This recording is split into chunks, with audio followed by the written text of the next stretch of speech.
Cálculo del cambio de entalpía de reacción utilizando ley de Hess. Germain Henry Hess fue un químico suizo que vivió la mayor parte de su vida en Rusia. Desarrolla la ley que lleva su nombre, por lo que se considera el padre de la termoquímica. La ley de Hess establece que el cambio de entalpía de una reacción será igual si la reacción ocurre en un solo paso o en una serie de pasos. Veamos un primer ejemplo. Se quiere conocer el cambio de entalpía de reacción para la síntesis del metano. El problema es que esta reacción no sucede. No se puede obtener metano a partir de carbono sólido y de hidrógeno molecular. Entonces podemos llevar a cabo otra serie de reacciones que involucran a las mismas sustancias, carbono, hidrógeno y metano, pero cuyas entalpías sí se conocen. A la reacción cuya entalpía queremos conocer la llamaremos entalpía problema, ecuación problema. Y las reacciones que vamos a utilizar como dato las vamos a llamar ecuaciones dato. Lo primero que hacemos es numerar estas ecuaciones. Después vamos a buscar las sustancias que aparecen en la reacción una por una. El carbono es la primera que aparece en la ecuación problema y vemos que en la ecuación dato ya lo encontramos.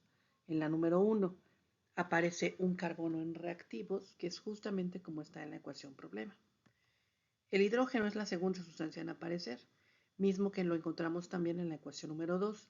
Está también en reactivos y en la misma cantidad, 2 moles. Finalmente, el metano. El metano está en productos, pero en las ecuaciones dato lo encontramos como reactivo. Entonces necesitamos invertir la reacción, es decir, escribir como producto lo que ahora está como reactivo y viceversa, y cambiar el signo de la entalpía. Aquí vemos que ya escribimos la ecuación de forma invertida y al mismo tiempo le cambiamos el signo a la entalpía. Ahora podemos observar que las únicas sustancias que quedan son las que aparecen en rojo, que coinciden con las de la ecuación problema. Todas las demás se van a cancelar, porque cuando una sustancia aparece en la misma cantidad en reactivos y en productos, se cancela. Vemos que hay 2 oxígenos en reactivos y 2 en productos, por lo que se cancela. Hay un CO2 de cada lado, también se cancela, y 2 moléculas de agua de cada lado, también se cancela. Como nada más quedan las sustancias químicas de la ecuación problema, entonces vamos a poder sumar las entalpías de cada una de esas 3 reacciones y el resultado será el cambio de entalpía de la reacción problema. Esta ley se desarrolla principalmente para calcular la entalpía de formación de compuestos a partir de sus elementos, cuando estos compuestos no se pueden llevar a cabo en el laboratorio, no se pueden formar en el laboratorio. Sin embargo, hoy en día lo extrapolamos a otro tipo de procedimientos, de reacciones. Veamos este ejemplo más complejo. Tenemos una reacción problema, que es la primera que aparece en la parte superior, y 3 ecuaciones dato. Lo primero será enumerarlas. Posteriormente vamos a buscar las sustancias una por una y vemos que aquí esta sustancia que enmarca en rojo aparece en la ecuación número 1, pero aparece como producto una sola vez. En la ecuación problema lo tenemos 2 veces como reactivo. Entonces tenemos que invertir la ecuación y multiplicarla por 2. Aquí vemos que para que aparezca en la misma cantidad la tengo que invertir y multiplicar por 2. Aquí ya aparece la ecuación y ya está multiplicada por 2. Todos los coeficientes estequiométricos ahora están multiplicados por 2 y la entalpía también se le cambia el signo y se multiplica por 2. No es necesario hacer la operación, eso es al final. Ahora solo marco lo que debería hacer matemáticamente con ese número. Vamos a buscar ahora al monóxido de carbono. Esta sustancia la encontramos en todas las ecuaciones, por lo tanto no me sirve. Voy a pasarme a la que sigue. El siguiente compuesto lo encontramos en la ecuación número 3. Sin embargo, en la ecuación 3 aparece 3 veces en reactivos y yo lo necesito una vez en productos. Por lo tanto, necesitamos invertir la ecuación y dividirla entre 3 o multiplicarla por 1 tercio. Aquí ya vemos que se invirtió la ecuación y se multiplicó por 1 tercio, de forma que ya tenemos al compuesto en la misma cantidad y en la misma posición. Lo mismo se hizo con la entalpía. La última sustancia sería el CO2. que también aparece en todas las ecuaciones. Por lo tanto, no nos sirve y vamos a omitir su uso, es decir, no vamos a guiarnos con el CO2 para manipular ninguna ecuación.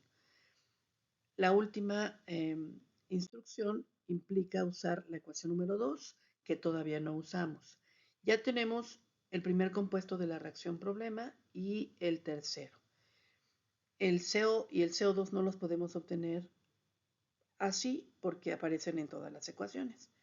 Entonces vamos a utilizar la ecuación número 2 que falta por usarse para cancelar estas dos sustancias que no deben aparecer en la ecuación final. Estas sustancias señaladas en morado no están en la ecuación problema, las tenemos que cancelar. Y vamos a usar la ecuación número 2 para cancelarlas porque estas sustancias aparecen en esa ecuación. Sin embargo, veamos que la cantidad en la que aparecen no es la que se necesita. Para poder cancelar estas sustancias necesito que aparezcan en la misma cantidad y del lado contrario en el cual se encuentran actualmente. Entonces tenemos que invertir la ecuación. Y para que me queden en la misma cantidad, el compuesto que aparece en la ecuación número 3 vemos que tiene coeficiente 2 tercios. Entonces vamos a multiplicar la ecuación número 2 por 2 tercios también. Entonces la invertimos y la multiplicamos por 2 tercios. Ahora ya aparece la ecuación en esas condiciones. Ya tenemos los compuestos que quiero cancelar en la misma cantidad, pero del otro lado del cual ahora se encuentran.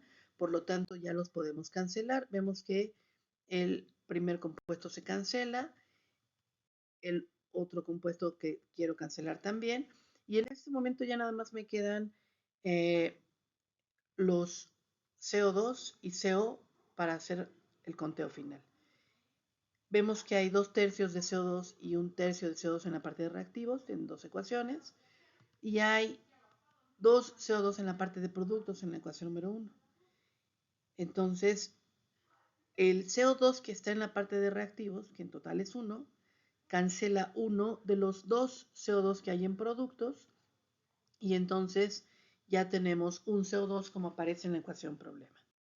Y el CO tiene la misma situación, 2 tercios más 1 tercio me da 3 tercios, que es 1 de CO en productos. Y tenemos 2 monóxidos en reactivos. Esos 2 de reactivos se cancela 1 con el que está del lado de productos y ya tengo un CO en reactivos, que es justo como aparece en la ecuación problema. Vemos que ya nada más me quedan las otras sustancias que también esperaba en la ecuación problema. Y entonces solo queda sumar las entalpías manipuladas para encontrar la entalpía final. Entonces, para encontrar una entalpía, nunca debemos usar la ecuación más de una vez.